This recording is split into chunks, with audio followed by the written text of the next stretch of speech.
वही बात है, यदि भगवान से नहीं बनी तो फिर किसी से नहीं बनी। तुलसीदास महाराज जी कहते हैं, यदि भगवान से नहीं बनी, बने तो रघुवर से बने। यदि हमारी बने तो राम जी से बने, बने तो रघुवर से बने, और के बिगड़े भरपूर, या तो फिर सबसे ही बिगड़ जाए। बने तो रघुवर से बने, और के बिगड़े भरपूर, और तुलसी औरन से बने तो फिर जा बनवे पे धूर।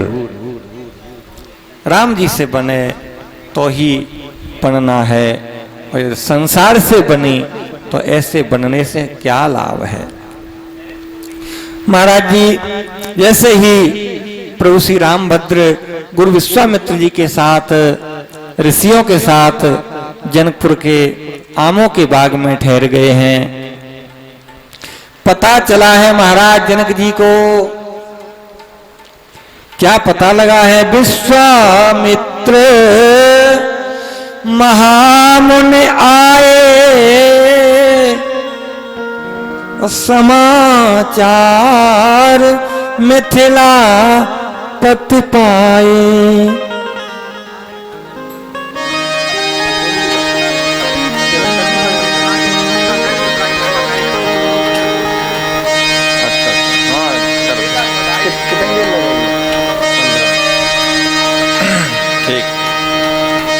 महाराज हमारे प्रभु श्री रामभद्र जनकपुर में आए हुए हैं, और जनकपुर में जैसे ही उनका आगमन हुआ है, एक खबर महाराज किसे पता लगा है, जय जय, किसे पता लगा है, श्री विदेहराज जनक जी को पता लगा है। राम जी के आने की खबर किसे पता लगता है, जो विदेह होता है। किसे खबर लगी, विदेहराज को, और जिन्हें देह में ही सब कुछ दिखाई देता है। आजकल तो देह में देखने का इतना वो पड़ गया है, उनके बस में नहीं है, नहीं तो वो अपना शीशा कमर से बांध के चले। हाँ, तो विदेहराज महाराज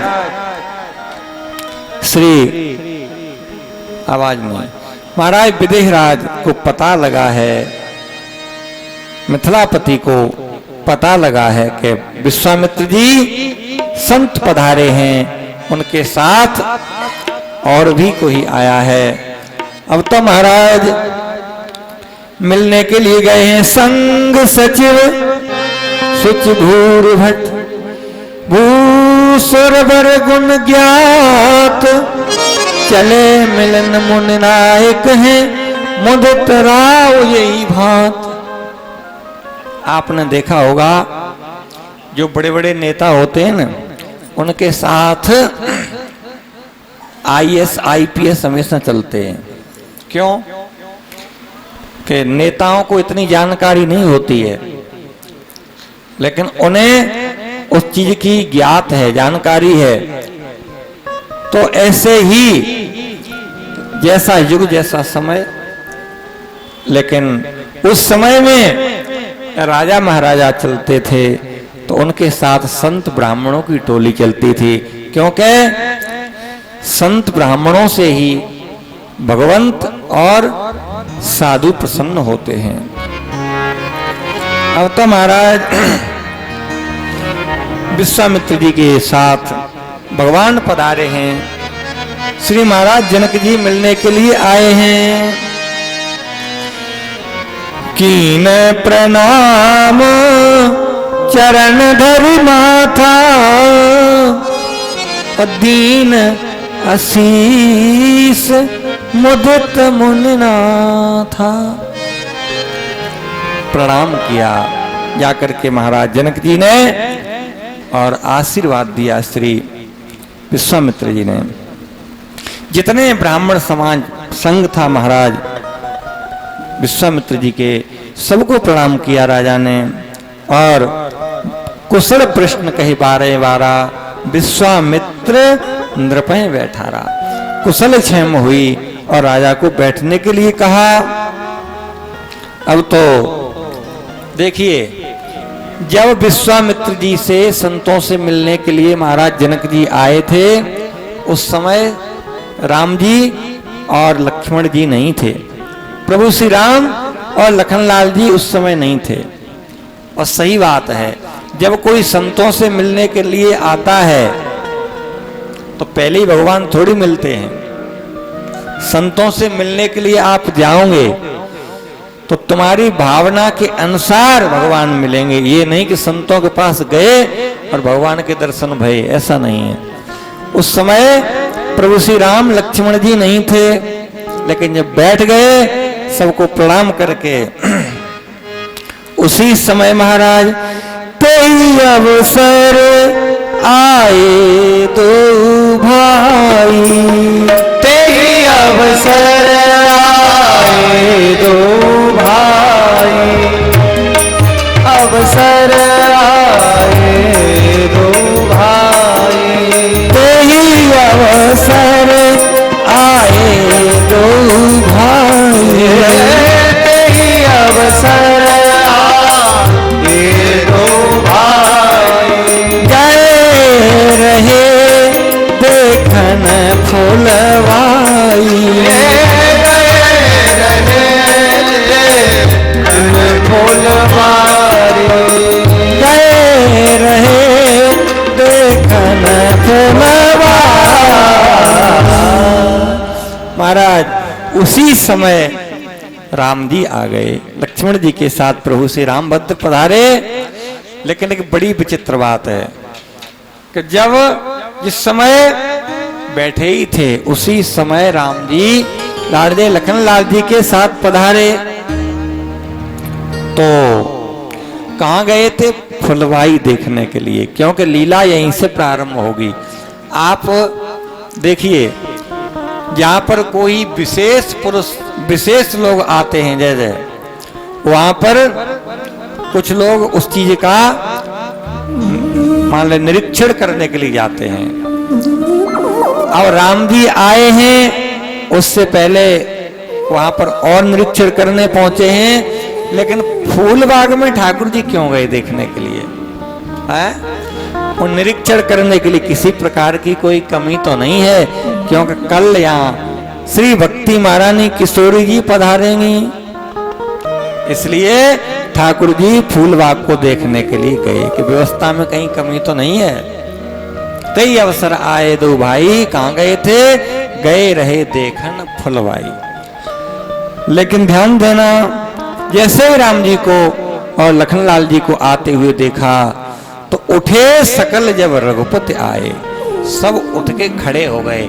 जबकि अवस्था में राम जी से सब बड़े ही थे, वहां वयोवृद्ध थे, सब ज्ञानी सब थे बड़े। लेकिन बात यह है कि दिव्य तेज होता है जब साक्षात परमात्मा से जब ऐसा मिलन होता है तो अपने आप ही भावना वो कहने लगती है कि हमें उठ के खड़ा हो जाना चाहिए।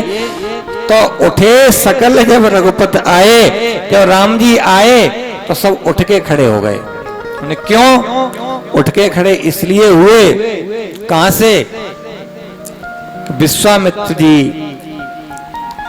तो भगवान में बैठ चुके हैं सगुण साकार में, लेकिन निर्गुण निराकार में बैठे हुए हैं। कौन? श्री विदेह राज महाराज जनक जी। और जनकपुर है जे विदेह नगर है, यहां सब ब्रह्म में बैठे हैं। ध्यान दें, राम कथा है, ने कोई शब्द इधर निकल गया तो फिर कुछ नहीं पलने पड़ेगा। विदेह नगर है, मिथिला है। मिथिला शब्द का अर्थ जानते हो? मिथिला किसे कहते हैं? मिथिला में 3 शब्द हैं। यहां पर लिखा है विश्वामित्र महामुनि आए तो समाचार मिथिला पति पाए। तो मिथिला में 3 शब्द है, मां, था और ला। मां माने सृजन और था माने स्थिति, स्थिति कहते हैं पालन को, और ला माने संहार करना। ये तीनों की जो शक्ति है वो मिथिला में है। पालन, संहार, पालन और सृजन और संहार, ये तीनों का जो काम करने वाली जो शक्ति है वो मिथिला में है। कौन? श्री जनक नंदिनी जानकी जी। लव निमेष समो भुवन निकाया, रचहि जास अनुशासन माया। वो किशोर जी हैं, तो मिथिला के पति हैं, वो स्वामी हैं। महाराज ठाकुर जी को देख करके जैसे ही आज सब खड़े हो गए, क्योंकि मिथिलापुरवासी जनक विदेह नगर के सब अपने ब्रह्म रूप में बैठे हुए हैं, ब्रह्म में बैठे हुए हैं। तो ब्रह्म में बैठे हुए जिस स्थान पर बैठे थे निर्गुण निराकार में, तो जब सगुण साकार को देखा, ध्यान दें थोड़ा, सगुण साकार परमात्मा को देखा किसने? जो विदेह नगर में हैं, जो ब्रह्म में स्थित हैं, उन्होंने सगुण साकार को देखा, राम जी को आते हुए सगुण रूप में। तो उठे सकल जब रघुपत आए, क्योंकि निर्गुण से मन सगुण में पहुंच गया। और विश्वामित्र निकट बैठाए, विश्वामित्र जी ने प्रभु श्री रामभद्र जी को पास में बिठा लिया। अब तो महाराज मूरत मधुर मनोहर देखी, भयो विदेह विदेह विसेखी। आज सुंदर मनोहर छवि को देखा है, जनक राज जी विदेह हो गए, आज सुधबुध भूल गए, बिल्कुल पूछने लगे हैं। महाराज देखिए, कल भी बताया था हमने कि जो वस्तु भीतर छिपी होती जिस व्यक्ति के, यदि कोई लोभी है और बाहर वो निर्लोभता का एक खेल रचा रहा कि हमें कुछ नहीं चाहिए, और जब उसे बहुत सारी संपत्ति दिखाई देती है तो भीतर का लोभ उसका बाहर प्रकट हो जाता है। तो जिसके भीतर जो वस्तु छिपी हुई है, पता कैसे लगता है? जब वो ही यदि भोग, वो ही वस्तु जो सामने, वो समय प्रकट होता है, बैठोगे नहीं, समय प्रकट होता है।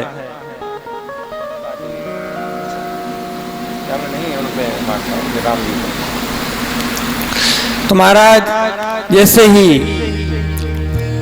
भीतर की वस्तु जो छिपी हुई है, जब बाहर सरकार, बाहर कोई भोग प्रकट होता है तो भीतर की वस्तु हट करके बाहर आ जाती है। क्रोधी हो, कोई व्यक्ति क्रोधी हो, लेकिन क्रोधी आदमी कहे मैं कभी क्रोध नहीं करता हूं, और जब उसके मान सम्मान पर कुछ ठोकर लगी तो महाराज भीतर का क्रोध बाहर के एक दिखावे के, जो दिखावा के लिए वो विनम्र है, दिखावा के विनम्र को हटा करके और बाहर प्रकट हो जाता है। ऐसे ही महाराज जनक जी के भीतर क्या छिपा हुआ है?